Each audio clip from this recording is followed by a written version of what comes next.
Hello guys, இன்னைக்கு நம்ம பார்க்க போகிறது அந்த கேம் அனிமேயோட எபிசோட் 11 தான். ஸோ வீடியோக்குள்ளே போகிறதுக்கு முன்னாடி எப்பயும் போல் மறக்காமல் ஒரே ஒரு லைக்கை கீழே போட்டுருங்க. அப்போ தான் இதுக்கப்புறம் வர எல்லா எபிசோடும் உங்களை தேடி வரும். அதே மாதிரி நம்ம சேனலுக்கு இது வரைக்கும் நீங்கள் சப்ஸ்கிரைப் பண்ணலையா, சப்ஸ்கிரைப் பண்ணிக்கோங்க. ஏன்னா அப்போ தான் இதுக்கப்புறம் வர ஒரு எபிசோடும் உங்களை தேடி வரும். சரி வாங்க, நம்ம டைம் மிஸ் பண்ணாமல் எப்பிக்குள்ளே போகலாம். போன எபிசோடில் அங்கே ஒரு பயங்கரமான எக்ஸ்ப்ளோஷன் ஏற்பட்டிருக்கோம்ல. இதில் நம்ம ஹீரோ எந்த போயிட்டான்னு நம்மளுக்கு தெரியல. அந்த டாக்டர் அங்கே பயங்கரமாக சிரிக்கிறான். அவ்வளோதான், இவன் காலி. இன்னமும் அந்த பொண்ணு தான் இருக்கா. இந்த சைடு அவர் ரொம்ப கஷ்டப்படுறான். ஏன்னா சக்கமோட்டோ அங்க இறந்து போயிட்டான்ல. இப்படி இவ யோசிக்கும் போதே ஒரு வாய்ஸ் ஒண்டி கேக்குது. என்னம்மா கண்ணு, கிட்ட இருக்கிற பாம்ஸ் எனக்கு தெரியா, ஏன்னா நான் உந்தியும் பறிக்க போறேன். அவன் வழியா எனக்கு ஏகப்பட்ட பாம்ஸும் சிப்பும் கிடைச்சது. இப்போ நீ உன்னை நான் கொண்டுட்ட, என்னால இந்த ஐலாண்ட்ல இருந்து திரும்பவும் தப்பிக்க முடியும். எனக்காக நீ தான் ஹெல்ப் பண்ண போற. ஆனா எனக்கு இன்னமும் புரியாத விஷயம் என்னன்னா, நீ வந்து எப்படி எல்லா விஷயத்தையும் கண்டுபிடிச்ச. அதாவது நான் இதுக்கு முன்னாடியே பிளான் பண்ண அந்த ட்ரங்க் பெட்டியில ஒரு பாம் இருக்குன்னு, பாம்பை தூக்கி போடலான்னு பார்த்தா அதுக்குள்ளேயே யாரோ ஒருத்தங்க முதுகுலயே குத்துறாங்க. வந்து திறந்தவே இல்லல. யார் அதுன்னு பார்த்தா ஷிக்கி தான். அப்பதான் என்ன ஆச்சுன்னு நம்மளுக்கு தெரியுது. நம்ம டைராக்கு அங்க அடிபட்டிருக்கோம்ல, அதுக்காக இவன் மெடிசனை வாங்கலான்னு வந்திருப்பா. அங்க எல்லா விஷயத்தையும் அவன் சொல்லிருப்பா. ஆனா அங்க வந்து எந்த விதமான சீரமும் இல்லையா. நம்ம பெயின் கில்லரு, ஆன்டிடோட்டு இந்த மாதிரி விஷயம் தான் இருக்கு. வா உனக்கு அந்த ரூமை காட்டுறேன். ஆனா நாங்க வந்தது எதுவும் 3 பேரு. அதுல இருக்க ஒரு பர்சனை என்னால நம்ப முடியல. அப்புறம் எதுக்கு அவன் கூட இருக்க, அது இருக்கு பாத்தியா, அந்த ரூம் தான் அது.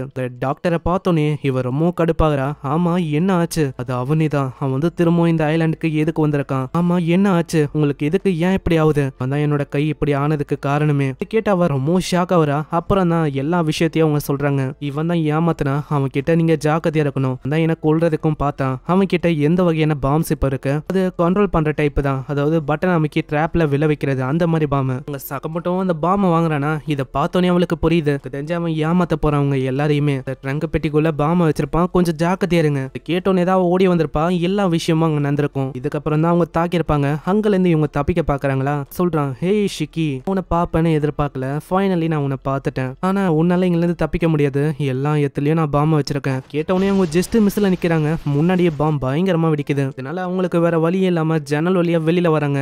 அங்க டாக்டரும் சொல்றான், என்ன ஷிக்கி, நீ வந்து திரும்பவும் என் கையில சாக போறியா.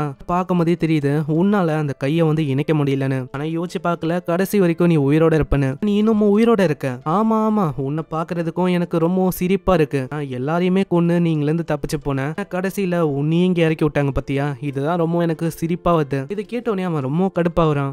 என்ன ஆச்சு, உன் பின்னாடி இருக்க அந்த பொண்ணு இப்பயே தோத்து போறான்னு நினைக்கிறேன். அவளோட பாய் ஃப்ரெண்ட் அவன் வந்து அவளோட கண்ணு முன்னாடியே இறந்து போயிட்டான். இப்ப அவளால எதுவுமே பண்ண முடியாது, உன்னாலையும் எதுவுமே பண்ண முடியாது. நான் இந்த இடத்துல நீ எங்க போனாலும் பாம் வந்து இருக்கும், நான் பிக்ஸ் பண்ணிட்டேன் ஆல்ரெடி. அதனால ஷிக்கியால அங்க எதுவுமே பண்ண முடியல. திடீர்னு அவ பாம்பை தூக்கி அடிக்கிறான். ஜஸ்ட் மிஸ்ல டாக்டரும் தப்பிக்கிறான். என்ன ரொம்ப ஷாக்கிங்கா இருக்கும். இப்ப வந்து அழுத்தி தந்தாலே போதும், என்னால பாம்ஸை பயன்படுத்த முடியும். அப்படின்னா என்ன, என்னால இப்பவும் உன்னை கொல்ல முடியும், புரியுதா.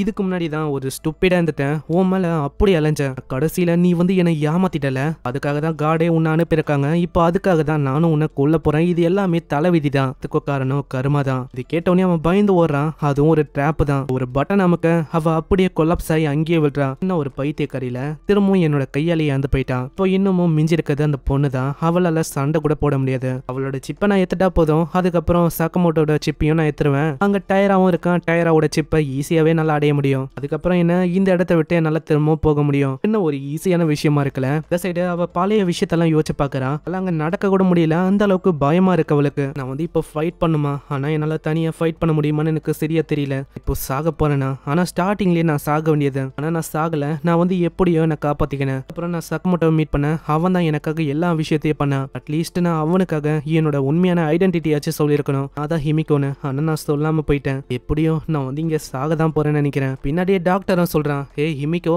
நீ வந்து எங்க ஓடி போனாலும் உன்னால தப்பிக்க முடியாது. நம்ம ஏன் ஒரு அமைதியான டீல போட்டுக்க கூடாது. நீ ஒன்னா சேர்ந்தா நம்மளால 2-3 சிப்பை என்ன நிறைய சிப்பை கலெக்ட் பண்ண முடியும். அதுக்கப்புறம் 2 பேராலையும் இங்கில இருந்து தப்பிக்க முடியும். என்ன ஐடியா வந்து நல்லா இருக்கா. எனக்கு தெரியும், இதே விஷயத்த சொல்லிதான் அவங்களையே நீ ஏமாத்தின. இப்போ நீ என்ன ஏமாத்த பாக்குற. அப்படியா, உனக்கு என்ன பத்தி நல்லாவே தெரிஞ்சிருக்கு. சரி, உன்னை கொல்றதை தாண்டி எனக்கு வேற வழி இல்ல. அங்க கொல்லலான்னு ஒரு பாம்பை தூக்கி போறான். அங்க ஹிமிக்கோ ரொம்ப பயந்து போயிடா. அவ்வளவுதான், அம்மா என்ன மன்னிச்சிருங்க, நான் வந்து உங்களுக்கு முன்னாடியே சாக போறேன். அது வெடிக்கும்னு பார்த்தா அது அப்படியே பவுன்ஸ் ஆகுது. அப்புறம் தான் நம்மளுக்கு தெரியுது அது வந்து ஒர்க்கே ஆகல.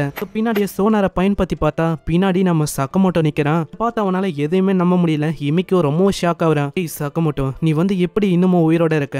ஆமா, நான் வந்து உயிரோட இருக்கேன். அதுக்கு காரணம் அப்படியே பாஸ்ட்டுக்கு போது அங்க பாம்பு வெடிக்கும்னு அவ கத்திருப்பால. இந்த டைம்ல குட்டி உண்டு அண்டர் கிரவுண்டுக்கு போற மாதிரி ஏதோ ஒரு பேசேஜ் அவன் பார்த்திருப்பான். அதை அவன் பார்த்து அப்படியே தாவி இருப்பான். இதனால தான் அவன் தப்பிச்சானே. இது தெரியாம போல அப்படியே ஹிமிக்கோவை போட்டு தலான்னு வந்திருக்கும். அதனால தான் இப்போ இவன் உயிரோட இருக்கான். சொல்லும் போது எனக்கு புரிஞ்சது, நான் எப்படியும் அங்க தப்பிச்சிட்டேன். இப்போ அவன் கிட்ட இருக்கிறது வெறும் அந்த ட்ராப் பாம் தான். அவளுக்கும் அவன் கிட்ட எதுவுமே இல்லை. இப்போ நான் உயிரோட இருக்கனால என்னோட பாம்ஸ் வந்து ஒர்க்கே ஆகாது. அவன் ட்ராப் பாம் அங்கேயும் இங்கேயும் வச்சிருக்கான். இப்போ அவன் கிட்ட வேற வழியும் இல்ல. உன் கிட்ட பாம் இருக்கு, என் கிட்ட ஒண்ணு இருக்கு. இப்போ நம்மளால அவனை ஒட்டு மொத்தமா அப்படியே முடிக்க முடியும். மரியாதையா தோத்து போயிட்டேன்னு ஒத்துக்கோ, இல்லன்னா அவ்வளவுதான், நான் உன்னை கொல்ற மாதிரி ஆயிடும். அது கேட்டோடனே அப்படியே அவன் தெரிச்சுன்னு வரான். யாராச்சும் என்ன காப்பாத்துங்க, இவன் வந்து கொல்ல வரான். இது எல்லாமே பிளான் தான். ஒரு சைடா போய் ஒழிஞ்சுக்கிறானா, கீழே தான் ஒரு பாம் இருக்கு. அது தெரியாம சக்கமோட்டோ நிக்கிறான். அங்க பாமோட சுவிட்ச் அழுத்த போறானா. இப்பதான் சக்கமோட்டோவே சொல்றான், தெரியும் நான் இப்படிக்கா வரும்போது ஒரு பாம பார்த்தேன். பிய பாம வேற எத்துக்கு மாத்திட்டேன். இப்போ அது உன் பக்கத்துல தான் இருக்கு. சுவிட்சை பிரஸ் பண்ண செகண்டே அது பயங்கரமா வெடிக்குது. அவனோட நிலைமைய மோசமாயிது. கமட்டோ நம்ம வந்து என்ன பண்ணலாம், இவனை கொன்னலாமா இல்ல என்ன பண்ணலாம்? நம்ம கொல்றதை தாண்டி இப்போ வேற வழி இல்ல. ஏன்னா இவன் நம்ம கூட க்ளோஸா இருக்கிறதுக்கு ஒரே ஒரு காரணம், நம்ம 3 பேர்கிட்டயும் சிப் இருக்கு. அதே மாதிரி என் கிட்ட ஒரு 3 சிப் இருக்கு. அதனால தான் இவன் வந்து க்ளோஸா இருக்கிறதுக்கு பாக்குறான். அதுக்காக தான் நம்மள கொல்றதுக்கும் பார்த்தான். இப்போ நம்மளுக்கும் வேற வழி இல்லைன்னு நினைக்கிறேன். உள்ளே ஒரு வாய்ஸ் வந்து, நீங்க ஒண்ணு உங்களோட கையை அழுக்காக்க தேவையில்ல, இதை நான் பாத்துக்கிறேன். அது யார் அதுன்னு பார்த்தா சாக்கி தான். சாக்கி அங்க இன்னமும் உயிரோட இருக்காங்க. இந்த மாதிரி ஒரு பர்சனை எப்படி என்னால மன்னிக்க முடியும்? அந்த கருணை இல்லாம எல்லாரையுமே கொன்ன ஈவன் என்ன கொல்றதுக்கும் நீ தயங்கவே இல்லை. அதனால உன்ன மாதிரி ஒரு பர்சனை என்னால மன்னிக்க முடியாது. கடைசி வரைக்கும் அவன் மன்னிப்பு தான் கேட்கறான். அப்படியே அவ கொல்லலான்னு போறான். நாங்க கொல்லல, இது வந்து ஃபேரே இல்ல, என்னால ஏன் பண்ண முடியல? எனக்கு தெரியும் சாக்கி, நீ வந்து என்ன கொல்ல மாட்ட. அப்படியே அவங்க கட்டி பூச்சி அழுவுறாங்க. நெக்ஸ்ட் சீன்ல அவ குளிக்கிறாளா. சீன்ல அவ குளிக்கும் போதே சொல்றா, சக்கமோட்டோ நீ வந்து பார்க்க கூடாது, புரியுதா? நீ வந்து இப்ப எனக்கு பாடி கார்டா ஒர்க் பண்ணிருக்க. எனக்கு வந்து புரியுது. ஆனா எனக்கு இன்னமும் ஒரே ஒரு விஷயம் புரியல. அந்த டாக்டர் அவன் தான் நம்ம ஷிக்கிய கொல்ல பார்த்தான். இருந்தாலும் கடைசியில கொல்லாம காப்பாத்திருக்காங்க. வந்து புரியலன்னு நினைக்கிறேன். எனக்கும் ஸ்டார்டிங்ல அந்த விஷயம் புரியல. அப்புறம் இப்பதான் அது கொஞ்சம் கொஞ்சமா எனக்கும் புரியுது எதுக்காக அவங்க காப்பாத்தினாங்கன்னு. ஆமா, இந்த அடல்ட்டுங்கெல்லாம் என்ன பண்றாங்கன்னு எனக்கு ஒண்ணுமே புரியல. நீ பேசுற, நீயே ஒரு அடல்ட் தான். ஆமா, நீ சொல்றதும் கரெக்ட் தான். ஆனா இப்போ என்கிட்ட ஒரு ஐடியா இருக்கு. ஏன்னா நம்ம சண்டை போடாமையே நம்மளால சிப்பா அடைய முடியும். அப்படின்னா நிறைய பேரை நான் வரும்போதே பார்த்தேன். அவளோட உடம்புல சிப் இருக்கா, அதை செக் பண்ணாலே போதும். நம்மளுக்கு கிடைச்சா நம்ம அது வழியே தப்பிக்க முடியும். ஆல்ரெடி நம்ம கிட்ட 3 இருக்கு. குண்ட அவனோட சிப்பை சேர்த்தா 4. அதே மாதிரி ஒரு 2 பேரை நான் பார்த்தேன். ஒரு பர்சன் கிட்ட நான் சண்டை போட்டேன். அவனோட சிப்பெல்லாம் சேர்த்தா கிட்டத்தட்ட 6. இருந்தாலும் நம்மளுக்கு 7 வேணுமே. 7வதுக்கு நம்ம எங்க போறது? கவலைப்படாத, ஸ்டார்டிங்ல ஒரு பர்சன் கூட நான் சண்டை போட்டேன். கிட்ட 2 பேக் இருந்தது. கண்டிப்பா 2 சிப் இருக்கும். இது வழியா நம்மளால ஹெலிகாப்டரை வர வைக்க முடியும். அதுக்கப்புறம் வேற என்ன, ஒண்ணு நம்மளால இங்க இருந்து தப்பிக்க முடியும். சக்கமோட்டோ நீ சொல்றது கரெக்ட் தான். ஆர்வத்துல அப்படியே ஓடி வந்துருவாளா? அத சக்கமோட்டோ அப்படியே பாத்துறான். உண்மையிலே ஒரு பவர் தான். அதுக்கப்புறம் அந்த சிப்பை தேடி இவங்க எல்லாருமே போறாங்க. ஆனா அங்க குண்டனோட உடம்பு கிட்ட வந்து பார்த்தா அங்கேயும் சிப் இல்ல. சிப்பை வேற யாரோ எடுத்துட்டாங்கன்னு நினைக்கிறேன். ஆனா ஹிமிக்குக்கு அந்த குண்டனை பார்த்தோன்னே ஒரு மாதிரி அருவருப்பா ஃபீல் ஆகுதா. மட்டும் தான் கொஞ்சம் ஆறுதலா பேசுறான். நீ வந்து கவலைப்படாத, நீ கொன்னது ஒரு டிஃபென்ஸுக்காக தான், இதை பத்தி நீ கவலைப்படாத. இதே மாதிரி அவங்க போறாங்க. சக்கமோட்டோக்கு இன்னமும் புரியல. பர்சன் இங்க இருக்கிறது வேற யாருக்கும் தெரியாது, டயராவை தாண்டி. டயரா வந்து அந்த சிப்பை எதிர்பாரா? இல்ல, நான் வந்து அப்படியெல்லாம் யோசிக்க கூடாது. டயரா அப்படியெல்லாம் பண்ண மாட்டாரு. ஆனா ஒரு செகண்ட் அந்த ஓகா சொன்ன அந்த விஷயம் வந்து ஞாபகம் வந்து, ஏன்டா இப்படியே ஹோல்ட் பேக் பண்ற? ஏன்னா எல்லாருமே இதே மாதிரி பண்ணி தான் முன்னாடி போயிடுவாங்க. நெக்ஸ்ட் சீன்ல அவங்க வந்து அவங்களோட வீட்டுக்கு வராங்க. அங்க வர வழியா அவன் சொல்றான், நானு ஹிமிக்கோ எல்லாருமே இந்த ஐலாண்டை விட்டு தப்பிக்கணும். ஆனா திடீர்னு அவங்களை நோக்கி ஏதோ ஒண்ணு வர மாதிரி ஃபீல் ஆகுது. அந்த பறக்கிற பாம் தான். அதை பார்த்தோன்னே சக்கமோட்டோக்கு புரியுது, இந்த வகையான பாம் இது வந்து ஒரே ஒருத்தவங்க கிட்ட தான் இருக்கும். வேற யாரும் இல்ல, டயரா தான். இப்படி அவன் ஷாக் ஆவதோட இங்கே இந்த எபிசோட முடியுது. ஒரு எபிசோடையும் ரொம்ப ட்விஸ்டா முடிக்கிறாங்களே. இன்னமும் ஒரு எபிசோட் தான், அதோட இந்த சீசன் 1 கம்ப்ளீட் ஆகுது. வீடியோக்கு ஒரே ஒரு லைக்கையும் போட்டுருங்க, நம்ம அதையும் பார்த்தலாம். அவங்கள அந்த எபிசோட்ல சந்திக்கிறேன். அது வரைக்கும் சைனரா.